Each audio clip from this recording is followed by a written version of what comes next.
when you're in asset management, you're doing all of the projections. You know the projections, you know the business plan, going back to the properties we're raising on. But what we're seeing is we're getting there faster. We're getting there faster. And that's what MIA is. There's a team of pros like you that allow us to add this new value and start getting into stabilization.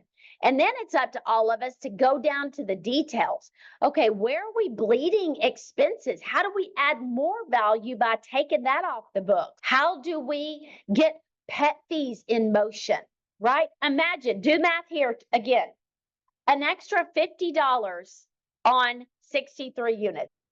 That's an extra $31.50 a month times 12. If you're doing math with me, $50 on 63 units, $37,800 in a year of new income. Now do this trick, divide by 0.06. We would not sell it at a 6 cap. That is an extra value of $630,000 on that property. So the cool part about this is, where can we increase? That is legit.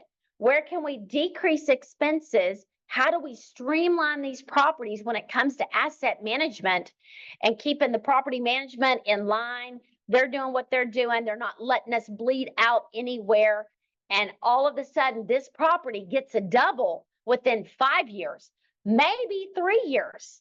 I mean, it's unbelievable to take a property from 7.2 million all the way to 12.4 in less than 2 years. So that's where I wanted to leave you guys today, is when it comes to asset management, know asset management before we take down a deal, when we're assessing a deal, and ask the one critical question: is this already stabilized?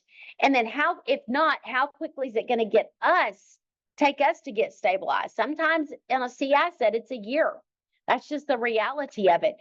We don't get into stabilization until we can look back about 5 months, not just 3, but about 5 months, and we're not a variance of about 20%, 10 to 20%. You see something weird, you got to start back to zero.